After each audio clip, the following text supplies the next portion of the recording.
My name is Emily. I'm the K-12 and Youth Programs Coordinator at MOHAI, which means I get to design and facilitate learning experiences for young people and their grown-ups. And I'm going to pass it over to Sandra. Hi, good morning, and thanks for being here with us today. My name is Sandra Snyder. I am the Director of Education at MOHAI, so oversee departmental directions and choices, and yeah, really happy to see you all here today.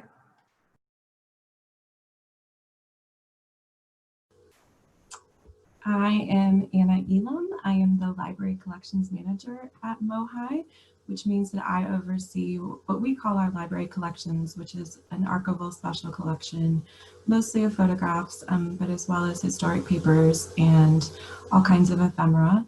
And so it's the materials that are accessible for researchers as well as educators and used in exhibits and preserve the stories of our community. So we want to share updates and new tools with you. Anna's going to take us through how to use the online collections portal.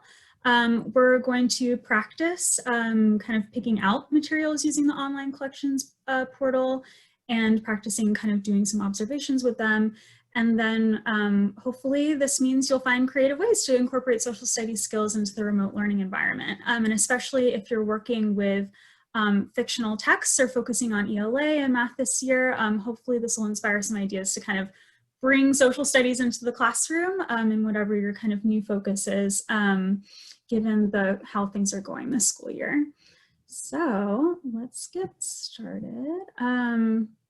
What we're going to do today, so the agenda for the workshop, we've done our introductions. We're going to go next into using the online collection, model prepping for an object-based inquiry. We're going to do some brainstorming together, and then we're going to have just an open Q&A to wrap it up. So Anna, I'm going to pass it to you to share the online collections with us. Thanks, Emily. So, and just to catch you up, I am the Library Collections Manager, which is the archival special collections here at MOHAI. So one of the things I do is put materials into the online collection. So I'm going to start just a little bit today with just talking through how to use our online collection, sort of what it looks like, how you can download materials or explore them from there, some tips for searching, just a simple keyword search or using our advanced searching options. We have a special tool where you can create your own saved digital collections. That might be something, those of you who are working with creating lessons for your whole fourth grade, if you could create a little collection and share with your fellow teachers and your students.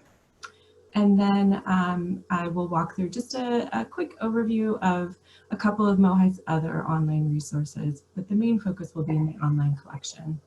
So you're welcome to drop a question in the chat or jump in at some point if you do have questions. So I'm just going to start with our online collection. I'm going to take you straight to the landing page, but you can also access it from MOHAI's website. If you can go straight to mohai.org/collections. There'll be an option to access the collection and then search the collection. We have almost 14,000 items in the online collection. We estimate that our entire archival and artifact collection is at over 4 million items. So you can imagine that's just a small fraction of what we have in the online collection.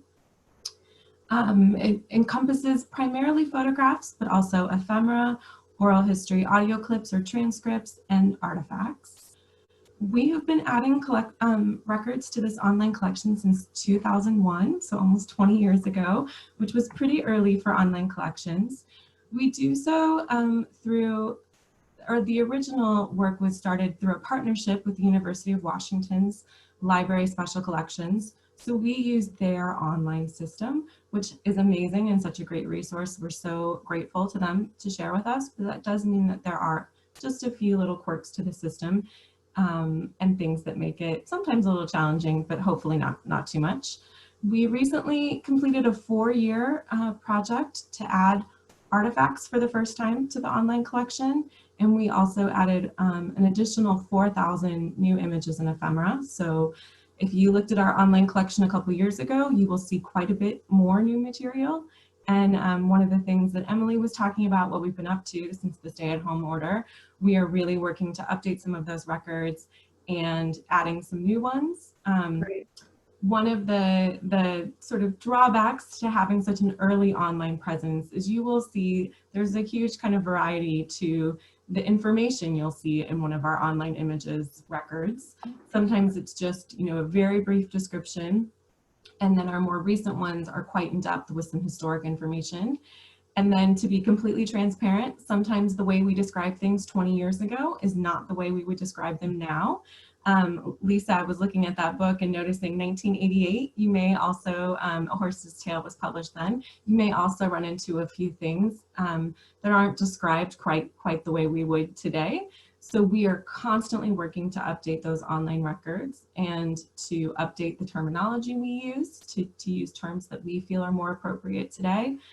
Something I did just recently was update our our records related to the Duwamish tribe to make sure that we're using native names first, and then referencing the European given names, but that we're being respectful to the native names identified by the tribe as the correct names. So, for example, previously we had really described things as Princess Angeline for Chief Seattle's daughter, and we have worked to update those records to now say Kiki Soblu, her native name, and then referencing later Princess Angeline. So you'll notice a variety of issues. I'm going to share my email later on in this presentation, but feel free to email me if something comes up, or if you have questions about a record and how we describe things, or if you have suggestions for how we can do a better job.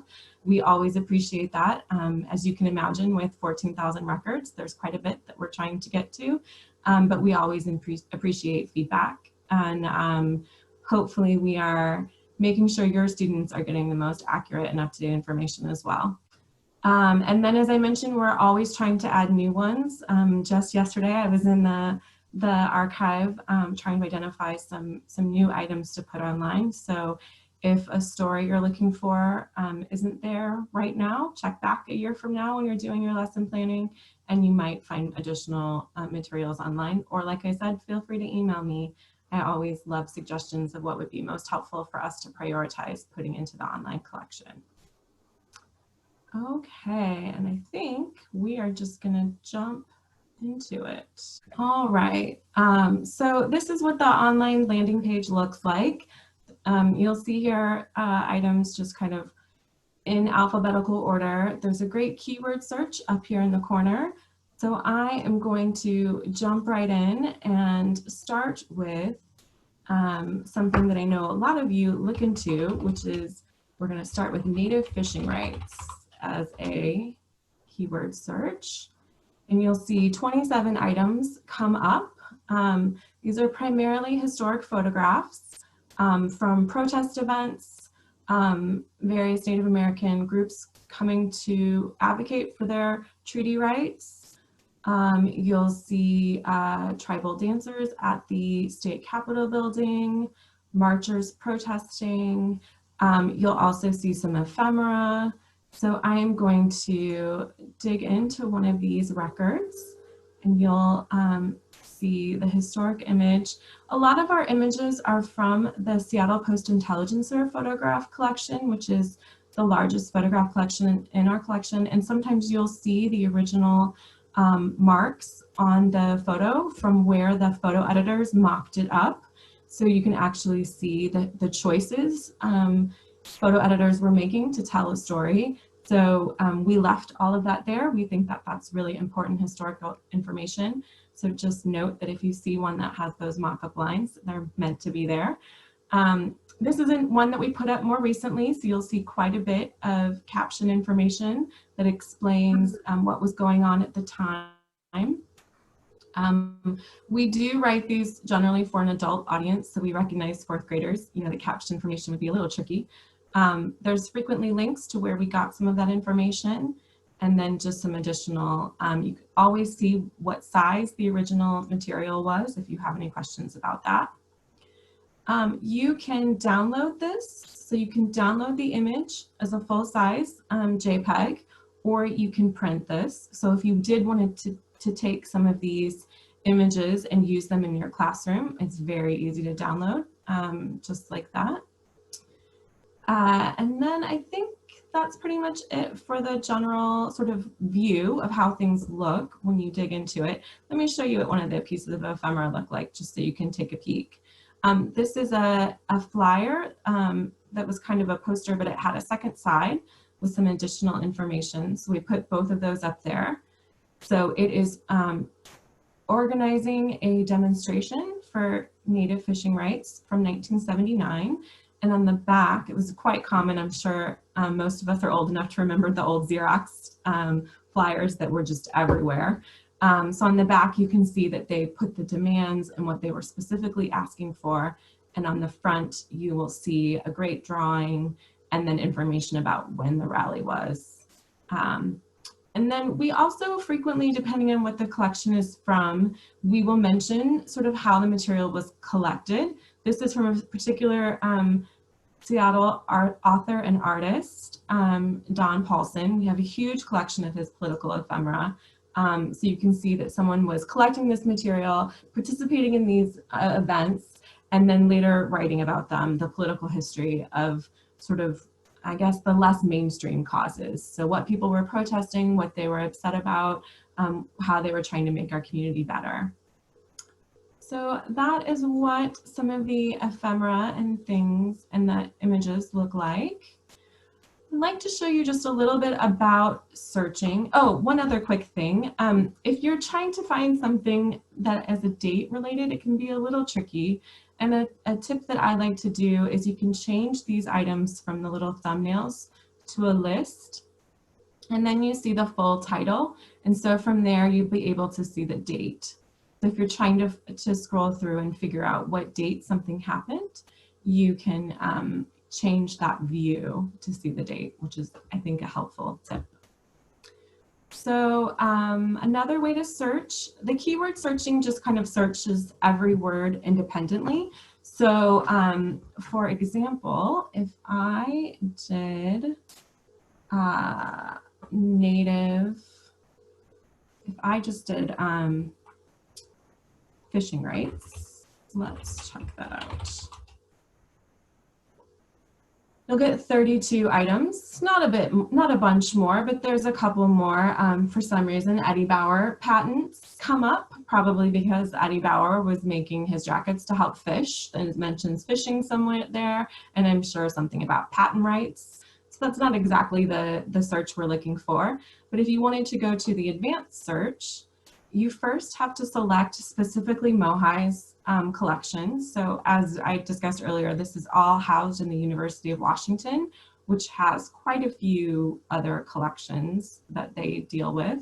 So if you scroll down to Museum of History and Industry and select our collection and then save it, you can do more precise. So you can either limit it by like the title or the notes, which is the caption, or I'm just going to do a general search, but I will choose fishing rights as the exact phrase.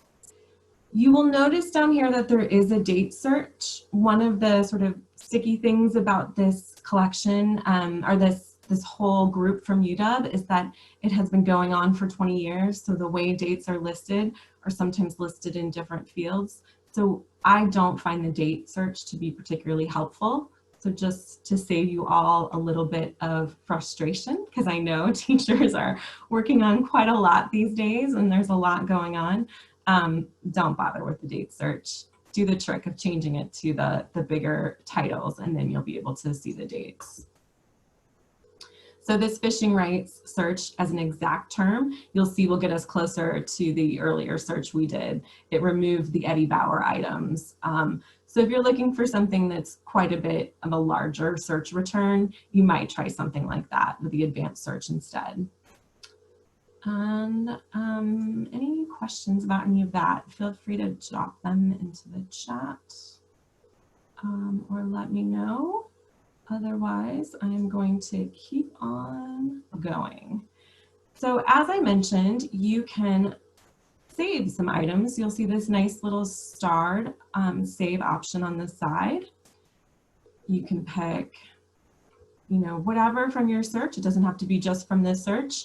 Sometimes I'm working on a project, I'll search over a period of several days and then go and pull up my saved search. This URL is on both the handout that Emily will give you in the digital goodie bag, as well as in the PowerPoint that you'll get later. And I'm just going to refresh this. And you will see my saved items. The one thing to be aware of, you can't reorder this save after you've saved them. It just puts them in the order. The last one is always the first item you saved, and then it just keeps adding more items. So just to be aware of that. But you could share this URL with your students if you wanted to walk through and talk to them about some things. You could also select all of the items, create a link, as I mentioned earlier, if you wanted to share them with another teacher or with students for some reason and have them explore on their own. You could create a link that generates. I usually add just like a little phrase. So I would say native fishing, and then it'll ask you to confirm that you're not a robot. And then it creates a link that you can copy and share. So the nice thing is if you want to build several collections, you can create a quick link, you know, drop it in a note for yourself, put it into a lesson plan, and then create a whole new digital collection for a different topic. And then you're saving each one of these individual collections. You can also download them. So the two options you have for downloading are as plain text, which I'm just going to do real quick to show you what that looks like. Let's see. Here we go. So you'll see this text document just shares the title. I'm not quite sure why it repeats the title, and then the URL to each individual item. So helpful, maybe not helpful, however you want to do it. I just wanted to show you that feature. Let me show you the other download option. So you can download as an HTML file. It looks a little bit prettier. Okay, let me, oh, nope, I didn't mean to do that, sorry. Okay, there we go. Can you all see this? Great.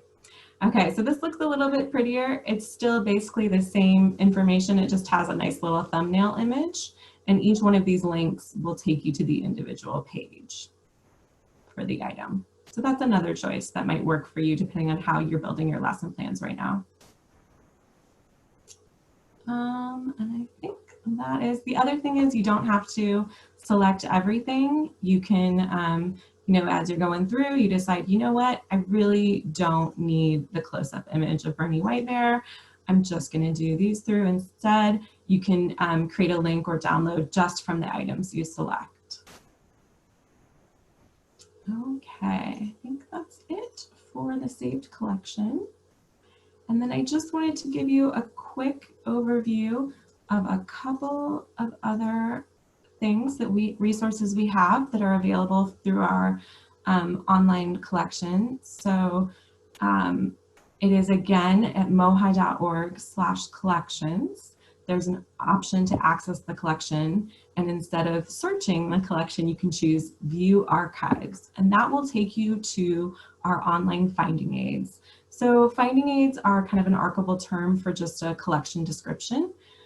We have 169, and you can see information about some of our kind of most famous collections. So just some basic information, a nice historical note. So if you're trying to find background information about something, it might be helpful. Content about specifically what the collection is. This one, just to give you a quick background, the Alaska Bureau photograph albums are honestly some of my favorites. The Seattle Chamber of Commerce, right after sort of the period of the gold rush in the kind of early 19-teens, decided to make some trips up to Alaska to take some photographs of the industry, the interaction with people, the native peoples of Alaska, and just to really get a good photographic documentation of what life in Alaska was like to help encourage business people to set up into Seattle to get people to Alaska. So it was really that piece of Alaska as the gateway to the Yukon. And they are absolutely gorgeous photographs that are so descriptive of what life was really like. So you will see here descriptions about each one of the albums. And then sometimes, not in this collection, there are links out to items in the online collection. Let me find one for you that'll have some good photographs. Here we go. Or not, sorry about that. Here, let me find you one that's gonna have a good, some good online collection items. Here we go. So this is another one of our most common ones, the Century 21, so the World's Fair in 1962. There's all kinds of ephemera and items, and I'm really sorry, I thought some of these were linked. So if it were linked, there would be a nice blue hyperlink right there. So there really are to some of our collections, not the ones I'm choosing this morning, but in the interest of time, I'm gonna move on. So that's another way for you to find out additional background information and link out to materials. The last thing I wanted to show you is just a couple of years ago, we put into the Internet Archive through a sort of a consortium collection that was done here in Seattle. We put some of our oral histories. So a collection of oral histories from the mid to late 1980s done by someone called Don Schmeckel. And they were sort of the bigwigs in Seattle at the time. So people who've been involved with really a lot of them, the World's Fair in 1962, other things like Boeing or the city development, things like that. We digitized these from old VHS cassettes, and then they are all put into the online through the Internet Archive. So you can actually see video of these sort of very prominent satellites talking about the development of our city. It will take probably a little bit more work to go through and find relevant content for you all. So maybe not your first choice of material or resource right now due to everybody's time constraints, but I wanted to make sure to show them to you in case as you explore later, it was something you were interested in learning more about. So those were the big things I wanted to show you. We have time to answer questions about the online collection. Is there any searches you'd like for me to do or anything questions about what we might have? I'm just checking out. Oh, thanks, Emily, for dropping that link in. And then, Anne, you had a question about native speakers. There's not in that video oral history collection, unfortunately. In the 1980s, they really were interviewing almost exclusively white men, to be really honest, even very few women. It is something that we are always working on, providing more access to our oral histories, finding out where we can have them digitized and where we can put them online. In our online collection, I can actually show you, we do have some audio clips in the online collection. So if you do a quick search for oral history, you'll see some transcripts. I'm actually just going to go back to this so I can see. And then there should be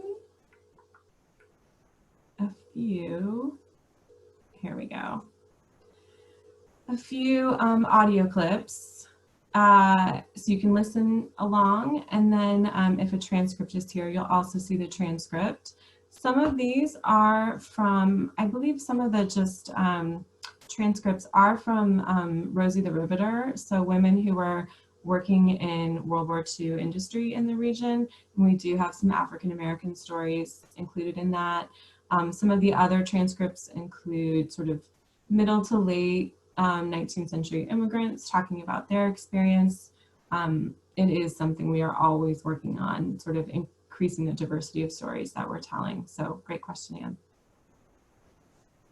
Any other questions? How would you search Native American mission schools? That's a great question. We generally refer to them either as, historically they were called Indian schools or Indian boarding schools. So I would start with either search. I can do a quick search right now. And actually, I was just looking at those earlier this week to think through standardizing the terms for what we call them, because I do think both of those were used interchangeably. Let's do a quick search.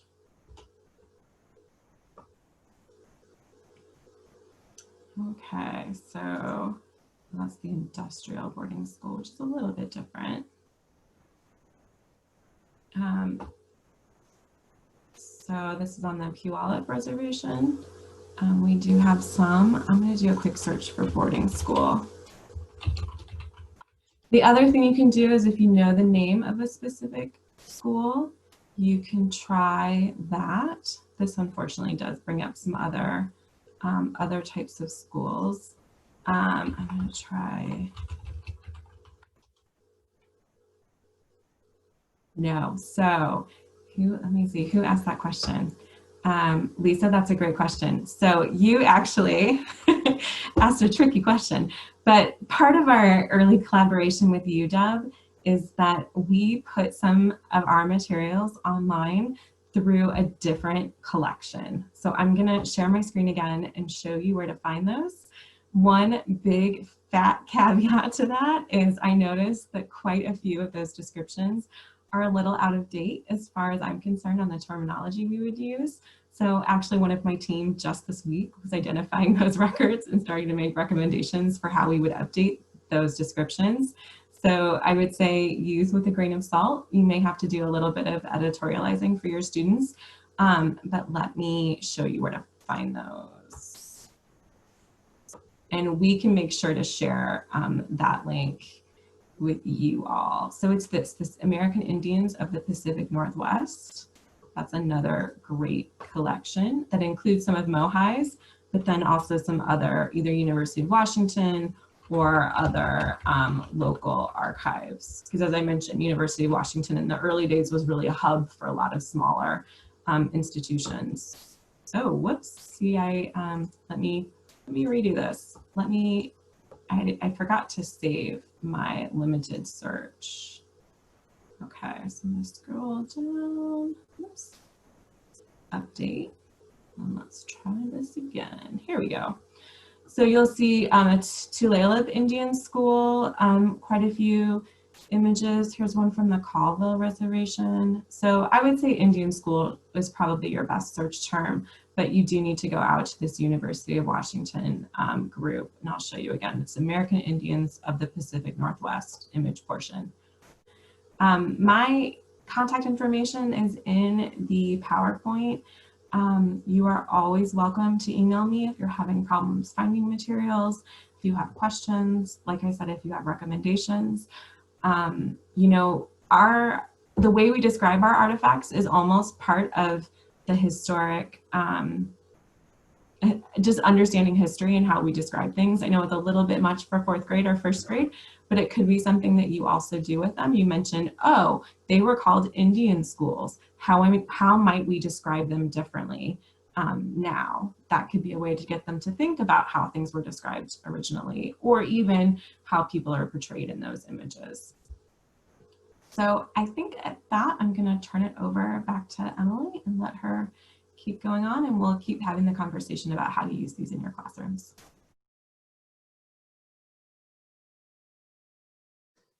Cool. Okay, so now that we have learned how to use the online collection, I would love to hear from you all. Why use collection-based materials in the classroom? Kind of like, what are the reasons that you're wanting to do this? Or even like, what skills are students building when they're getting to look at collections-based materials? I came up with a few that stand out to me usually, so if you want to hit that next button, which I think are really lining up with some of the same reasons that you want to use them as well. Seeing the past for themselves, really building that descriptive language as they're making observations and being really specific about why it is that they're saying a particular interpretation or making a certain inference, and really like backing it up with evidence. Practicing that critical thinking skills, you know, thinking about whether it's terminology or even like you know, the way that we as people used to like go out and document the world through photographs versus now, and kind of what that looks like and how that's changed. And also just to really tap into different modes of learning. We're gonna try mostly kind of like writing and conversation type things in our practice, but you can do a lot of these activities with drawing, or, you know, using body movements, and like doing projects that build out like build upon like craft skills, or like longer research papers or things like that. So next slide. Okay, so as we are building a primary source analysis, we're going to be sending a list of tips that kind of go over these in a little bit further detail. But it's really important to think about like why you want them to do this in this particular activity. If it's like content knowledge that you're wanting to build, if it's more about the skills of the inquiry process and looking at primary sources. And just keep in mind that this takes time. They might only be able to look at like 1 or 2 or 3 items if you're diving really closely into them in a given session. So as you're building your primary source analysis activity, really make sure that you're thinking about like how they'll be exposed to the items that the other students are looking at if they're not all looking at the same stuff. And you really want them to be able to make inferences given the information that's within the source itself and their prior background knowledge. So trying to find like the right stretch challenge. You want them to be able to figure things out on their own, but still find a little bit of a challenge in it. So it can be kind of hard sometimes to find the perfect item for your students to look at. But it's really great to look at a wide diversity of materials, whether that's, you know, documents, photographs, ephemera, objects themselves, but then also thinking about like the diversity of the kinds of visual information that's in there. Sometimes you're gonna have something that's really far away and you can get like a landscape shot and there's like a lot of like busy tiny details, where sometimes you know, a close-up portrait like that one of Bernie Whitebear like isn't going to have a lot of visual information, but it might be able to convey a story in a particular way better than another kind of photograph. But then also thinking about diversity of materials in terms of like what different representations of people are existing across the variety of materials that you're providing, who is being presented in these historic materials that you're offering. And then always making sure as well that you support with pre and post activity learning. So whether that's like, especially with first and second graders, these younger ones, like maybe practicing like looking at a mask as like a historic artifact first, and like practicing with an everyday item, so that way they get used to the process before jumping into something that's a little bit more historic. You can turn it into a really fun game where you're playing like an alien archaeologist, or you know, somebody's like gets to see the object where everyone else is trying to like draw it using only the descriptions of the other person. There are really fun ways to do this with objects and with photographs. And of course, you know, the reason why we're bringing it in is to make connections across all of our different materials and the different lessons that we're doing. So as we get into it more specifically in making an activity itself, Sandra, if you move to the next slide, you want to keep it simple again. I'm going to say this again and again and again, keeping it simple. You really want them to focus their energy on the observation and the analysis. So as much support as they need, like glossaries and transcripts, that they don't have to spend time like figuring out what this fancy cursive is, and they can just focus on the words that are on the page. As far as small group or teamwork, I was trying to think of like, what are some ways to incorporate teamwork in an object-based inquiry for a remote learning environment? Some ways that I think you could do this is if you did like kind of Beautiful Corpse, that game where you like draw something and then you fold down the paper and then you like add to it and so on and so on. If there's kind of like a chain email type group assignment where like somebody starts an observation with an item and then they send their work along to another student, and that student kind of adds on to what that student did, and then you send it along. You know, you can use breakout rooms, or if you have an opportunity to do small class sessions, that'll be really great for kind of doing an analysis together in a group conversation, as opposed to if you are in a 30 student class time. If you have any ability to like edit documents together, depending on what platform you're using, so that way students can all drop their ideas into a worksheet at the same time, or if there's any opportunities for them to like meet up with a study buddy for an activity in person, or anything that they can do like with their family members in their households as well. Sometimes you can just like practice stuff together with somebody who's not a student too. And then it's really silly to think about, but it does really help to use exciting words. So things that are like explore, uncover, investigate, mystery, thinking about these objects as special and unique and kind of one of a kind will really kind of like help build excitement for the activity itself as you're writing your instructions. And then I very, very highly recommend customizing any questions for a primary source analysis to the item and to the students as well, but definitely to the item, because we have all sorts of tools and tips that we're going to be sending you that have like questions for an artifact, but sometimes they're not always going to apply to whatever item you're looking at, especially for the ones that are about photographs.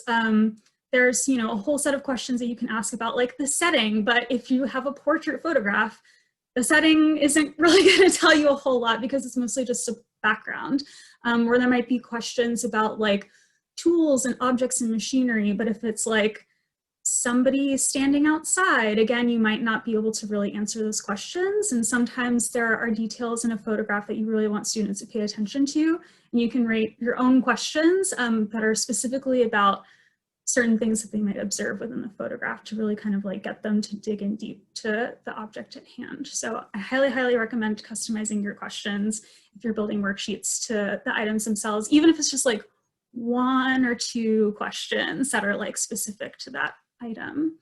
But we're gonna practice this together. So we have a field trip program called Hands-on History that is kind of modular in that we ask you all, the teachers, to kind of send us information about your class and what you're interested in learning, and then we kind of pick and choose different activities and object sets to help build a primary source analysis experience.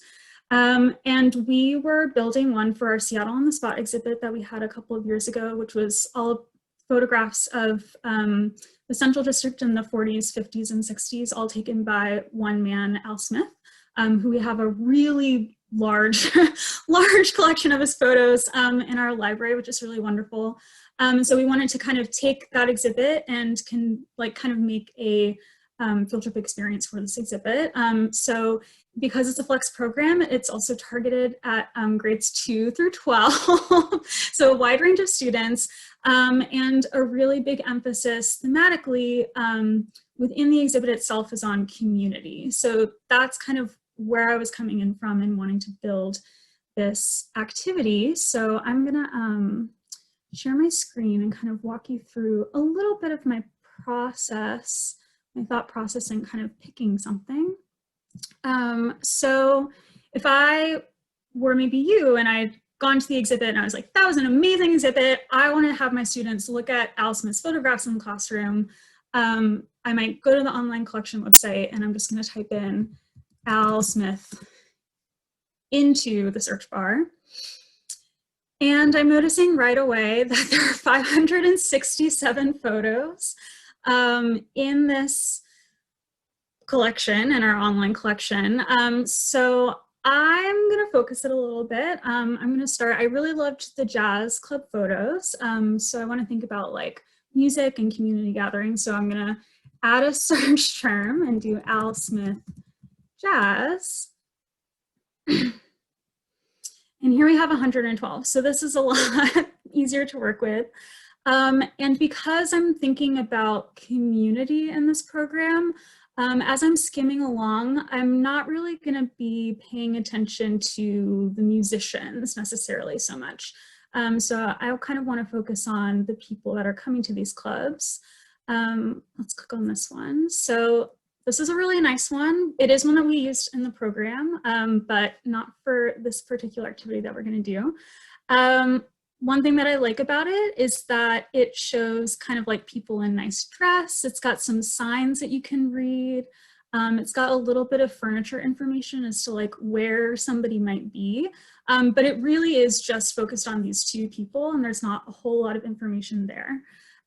So I'm gonna go somewhere else as far as like to get information about what people are doing. Like those people are just sitting at a table. So I wanna get some information about like what they're doing.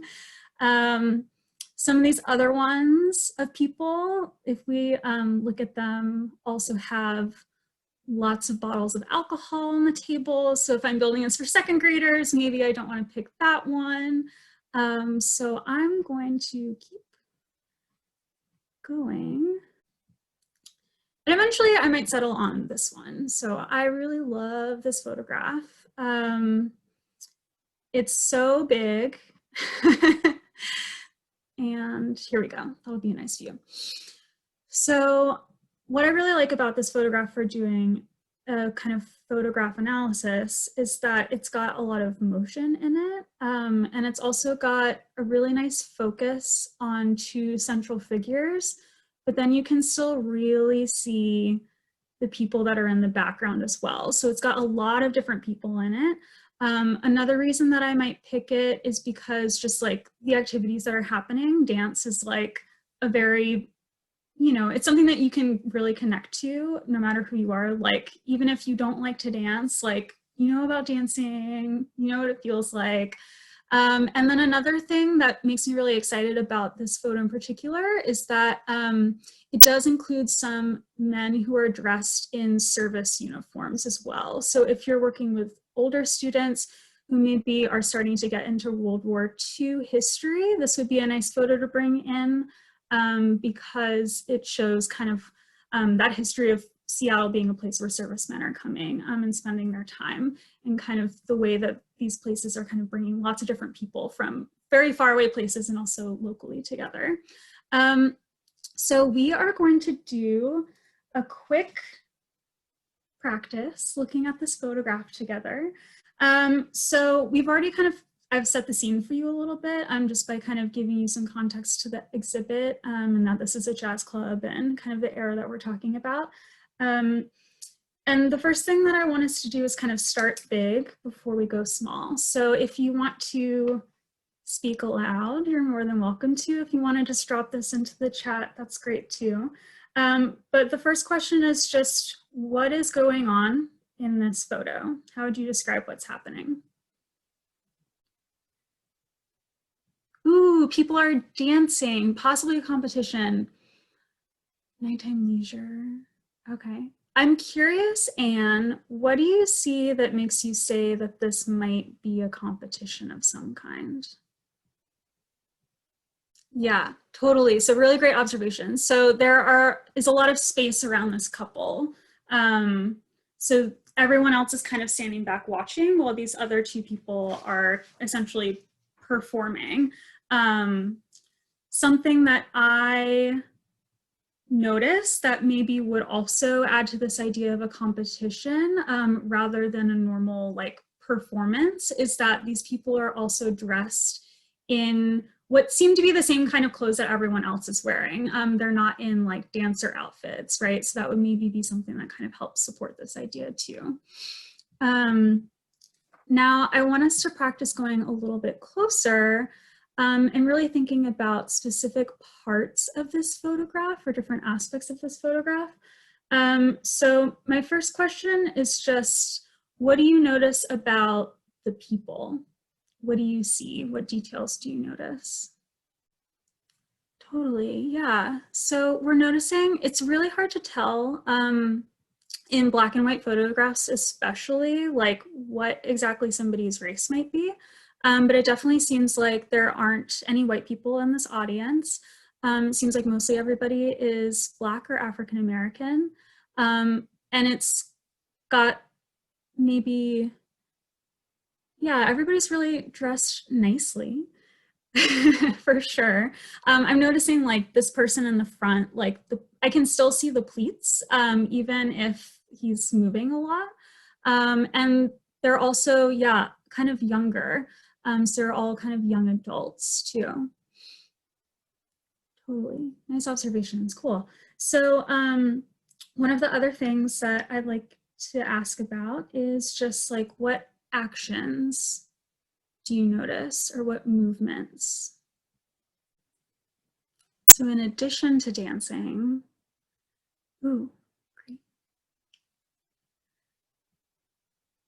Nice, yeah. So the couple's connected side by side. That's a great observation. And it looks like I'm noticing that the woman is kind of looking down. Laughter, yeah. I really like, there's this person kind of right behind the male dancer's head that's like kind of, it looks like he can almost see that somebody's taking a picture and his head's kind of like leaned back a little bit.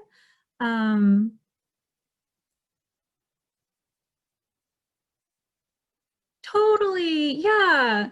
Great questions. Yes, hopefully looking at these like inspire more questions. Not something that you can ask students to do is like write down questions that they're kind of having. Definitely they're not wearing masks, so this is a gathering that would not be happening right now.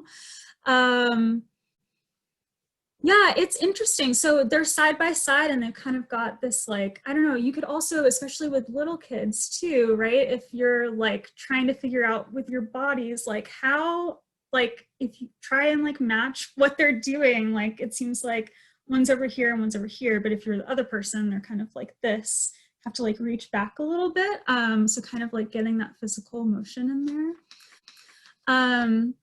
And then another thing that is really hard to tell, there's not a lot of clues, but I do want us to just think about like what setting information we might have in here. So I'm just gonna kind of zoom in and move around a little bit. Here's an, okay, just a slightly more in. Are there any like details about the space that you notice? Nice. Yeah. So some of our observations are leading to some inferences. Like there's a lot of people in here. So it's probably a big room. Maybe this room is a community hall because that's kind of like a flexible space that might be familiar to us. The wood detailing is really nice. I also noticed there, it almost looks like towards the back, there are almost like what look like bulbs of some kind that like remind me of those emergency exit bulbs, but they're really far away, so it's hard to tell, but kind of to the left of them, it seems like maybe there's a doorway as well. So yeah, even if there's not a whole lot of information about a space, you can get a little bit of an idea of to where you might be and kind of to look really closely sometimes. And then kind of building off of what we've seen so far, I'm curious, like what noises or sounds do you think you would hear if you were in this photo? Totally. Hopefully music. I mean, it looks like they're dancing. We're very sure on this idea that they're dancing. So hopefully there's music. We would expect music. We've seen what looks like laughter on people's faces, clapping, cheering, chatter, totally. Yeah. And you know, it would be really fun, I think, is if you were able to kind of like create a little soundscape too with your students. If it was like making clapping noises, or if you all were like cheering, or if you want to get like really technologically creative, like make a soundscape for them and play it. Totally. So some of the questions that, just speaking of like customization, I might specifically, if I were like making this in a worksheet, like circle or use an arrow to like point to the person in uniform and kind of ask students to like think about what job that person has or why they might be wearing that outfit when it looks like they're like out and about having fun in like a totally leisurely space. I might point to things like or draw attention specifically to like people holding hands, I think would make a really interesting question, because we've got some people in this top left corner where they're holding hands and there's a hand around a waist that's very still and they're standing together, which kind of maybe indicates a relationship of some kind. But these people dancing, people hold hands when they dance all the time, whether they're in a relationship or not. So kind of thinking about like what different hands are doing would be like a really unique to this photo question. I'm also like not asking any questions about what nature do you see, what animals are in this photo, or what tools do you notice, right? Because none of that information is here. So do you have any, I don't know, any questions about like this process and kind of asking these kinds of questions? Or are there other ones that you would ask maybe if you were looking at this photograph with your students? Totally, yeah. What time of day is a really good question. And that's a really, what time is it is a fun question too, especially if you're, or not what time is it, like when is this photo is a really interesting question, especially when you're somewhere, when you have a photograph where somebody's outside, because you can have clues as to like when in terms of season, when in terms of time of day, when in history this might be. Yeah, when is a really great question. And I love this question too about like, is this a special event? And I think that that question might get answered if you continue to look at more photographs. That might not be one where you are able to answer that question just by this one photograph alone. But Sandra, if you go to the next slide, this is where kind of thinking about like, how can they get exposed to the other ones that other images that students are getting exposed to. So making sure that students have a chance to like present and share their observations and findings somehow, whether that's like, you know, they have the image and they're like making little notations on it and they can share it with somebody. So that everyone gets to kind of like present and share ideas and practice speaking, or like putting things into sentences and kind of supporting arguments with evidence. But definitely comparing to other photos at other clubs, or even oftentimes Al Smith was making a gazillion photographs in the same clubs. And so getting them on different days and different spots of the room would help maybe then lead to this kind of building conclusion that this might be a special event because people are dressed up and it's a nice space, but it's not a special event in terms of like, this is a once a year thing, like a school dance. It's something that like might happen on a more regular basis. Especially if you're thinking about like music and dancing, bring in music and dancing. That's a great way to kind of like tap into different kinds of learning, make this photograph, which is there to like help bring history to life, even more to life. Especially if this is something that's like tied to a special exhibit. I would recommend like going to the special exhibit page just to, on our website, just to make sure that there's not any like special tidbits that you might be missing out on to help build activities in your classroom. For this one, for example, in the exhibit, we had a playlist running of different songs from the era that might have been played in the jazz clubs. So that's a playlist that you can just like go find on our website, and you don't have to like do research into like 1940s jazz most popular hits. You could learn how to do the jitterbug. So this is one where, so we weren't even looking at the object record, right? But if we were looking at the object record with the students and we had the title, the caption title for the object record is Jitterbuggers, Seattle circa 1944. So that's information that you could give to your students if you want to like give them the information that they need in order to like do this, to make inferences like a little bit more successfully, depending on where they're coming from. And of course, creative writing photos are a great way to do creative writing activities, for sure. So we would love to hear your voices in particular in this one. We're a small group, so we can just all participate in this conversation together. and just kind of come up with some additional ways that you could use the online collection in your classroom. So kind of like based off of the things that we've been looking at so far, what are some gears that are firing in your head? And I'm going to be taking notes as well, and we'll send this list of ideas to you after the workshop, so that way you just come up with any and all of the ideas.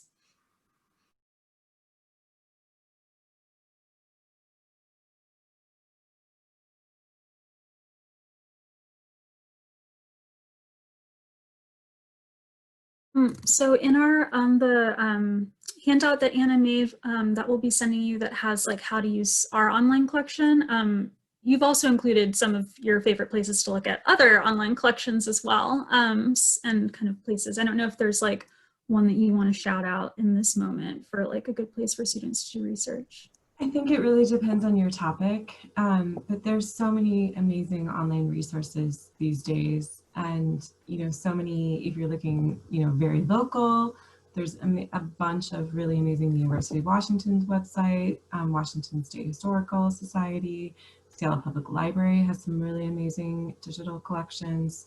So there's a lot of places you could go to get, other types of materials if you can't find exactly what you need from our website.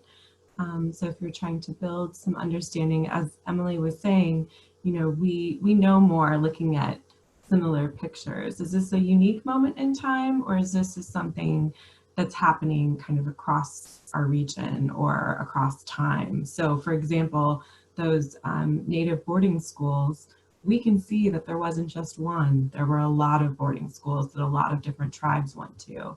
So as you, sometimes it's not just about the individual item, but as you were saying, Anne, that as you see multiple sources, you can create better meaning by putting those all together. So a lot of those sites have just general resources, and then as you get into sort of national sites like the National Archives or Library of Congress, or even a more recent Digital Public Library of America, they start to create collections or have groups of documents for educators that can help you walk through some lessons as well. And if you are struggling to find resources, I'm sure either Emily, Sandra, or myself can help you find some places to get a diversity of materials.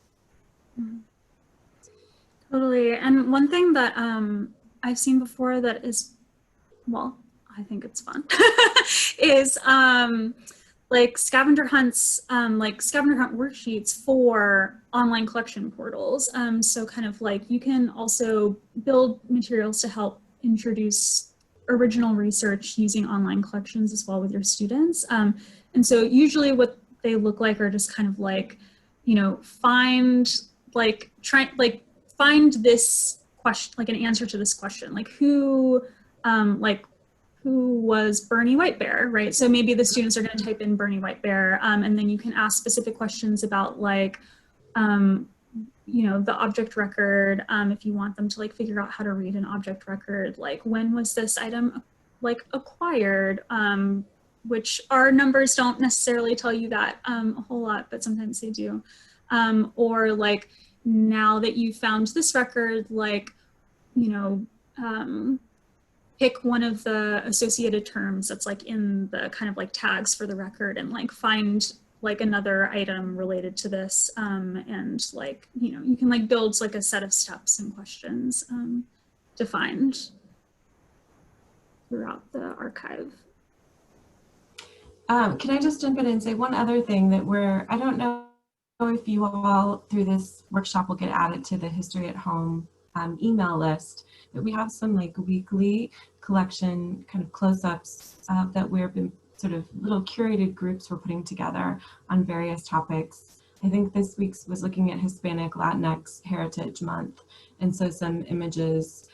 So if you're also just wanting to build these skill sets with your students, you can use various images to help them practice that skill of looking closely, and it can be a great moment in time to increase the diversity of people they're seeing in historic images. For example, I'm kind of starting to work on some for some future dates, and I was looking at Thanksgiving. And if you just search in our online collections for Thanksgiving, it is entirely a white perspective. And so I was thinking through, what are some other ways we can think about telling these stories? And instead I looked at cooking, because really Thanksgiving is about cooking for your community and those you love. And I was able to find a whole diversity of people in our community from a variety of backgrounds cooking for people that they love over time. And that way allowing, our readers and then as well as your students to see themselves in these historic moments, whether or not it's specifically related to them. So there are some ways that you can sometimes it's helpful to really dig that search term in close, but other times it's really great to pull it back and look at a bigger picture to build some skills and to help them. I know that your curricula is so specific sometimes about you have to hit this one moment in time, but maybe you can use some of these, what's going on just in the world right now, and talk about cooking at Thanksgiving and looking at how we all celebrate these common moments. Totally. And we've also got a lot of fun things on that History at Home landing page too, like MOHAI Minutes. Well, that's also on our YouTube channel. So those are kind of 5 minutes, little history snippets about different topics that were made kind of in between the Montlake location and the Armory location move. So they're a little bit older, but they're still really delightful. They've got things like bridges and seaplanes and a Ruby Chow Park. So sometimes they're very vague and sometimes they're very specific. And that's really one where it's fun to let the material guide you. So you can find photos of different bridges in our online collection and watch a MOHAI Minute about bridges and then do an engineering challenge. And Sandra, if you go to the next slide, we've kind of one of the things that'll be in the digital goodie bag, but is also available on our education page on the MOHAI website already, is we made online collection galleries for a few different MOHAI Minute videos. So kind of taking the idea, one of them is bridges, I think. And we kind of picked some items in the MOHAI collection, we put them together in a gallery, and we wrote some activity prompts. We did that for 3 different MOHAI Minutes videos. We also already have a podcast that was made by our Youth Advisors program. They've got 2 seasons worth out, and the first season is 15-minute episodes. The second season is longer, 35-minute episodes. They may be a little bit better for older students, but they're also great for yourself as well if you're interested in kind of hearing Seattle history from a youth perspective or getting some kind of bite-sized digestible chunks in while you're doing dishes. And then some of the things that we're doing coming out in the fall are collection connections videos. So where we're taking objects in our teaching collection and kind of modeling a primary source analysis with an object and kind of starting with okay, what do we know about this topic? Let's take a look and make some observations with it and kind of revealing what that object is. And the first ones that we're starting with are going to be items that really connect to the digital trunks that we're also putting out in October. So if you're familiar with our portable museum program, they usually are a giant trunk of stuff and artifacts and lesson plans and photographs and maps. But unfortunately, we cannot send out large chunks right now. So we're kind of adapting them to a digital format. So it'll have slideshows and images. It has lesson plan ideas, and it has kind of some background resources as well. And so the collection connections videos are going to have some things that aren't in the digital trunk, but would have been in the physical trunks. And then we've also got some at-home family activities that are also available on our website and we'll keep coming out with as well. We will be providing these free of charge, so you just have to sign up for it, and then within 2 days we'll be sending you a code for it. Our booking system's a little clunky, so there is a human element that has to happen. It's not automatic, but yeah, you just fill in your information and we'll send you a link, and then you have access to all of these materials. And we're also super curious for your feedback. This is the first time we've ever done anything, so there will be a survey that goes with it, and if you choose to do it, we would love to hear how you used it, what you thought was really successful, what was a little more challenging, because we're going to be adopting these since we can't have your students in the building for a while. We want to still be a part of that learning ecosystem. So it really is a partnership for us. So speaking of staying in touch, you can email us, education@mohai.org. That'll be the most guaranteed way that someone will answer your email, even if you do have a specific question for one of the two of us, or the three of, well, I guess for Anna, you'll get Anna's email. But also library@mohai.org is the general one as well, if you want to make sure that you get in contact with somebody right away. And then where all of our K-12 stuff lives on the website is mohai.org/education. And we're going to be emailing follow up as well with just like a folder full of stuff that has the slides and tip sheets and some of the items that are on our website as well for doing with your students, and also a workshop evaluation. We not only want to know how the trunks are going, we also want to know how this went. This is our first online workshop and our first time doing one only on the online collection. So this was a great learning experience for us, and we appreciate any feedback that you have. And yeah, I just want to say thank you so much for coming and participating. And thank you to Anna for walking us through the online collection. Thank you to Sandra for being our digital master behind the scenes. And yeah, any of you want to add anything? Yes, thank you so much for spending your Saturday afternoon with us, and please feel free to reach out with any questions or comments. Yeah, we're very excited to bring MOHAI's education department into the digital era. Yeah. Yes, 90 minutes does pass quickly. Thank you so much, everyone. Have a wonderful afternoon. Thank you all.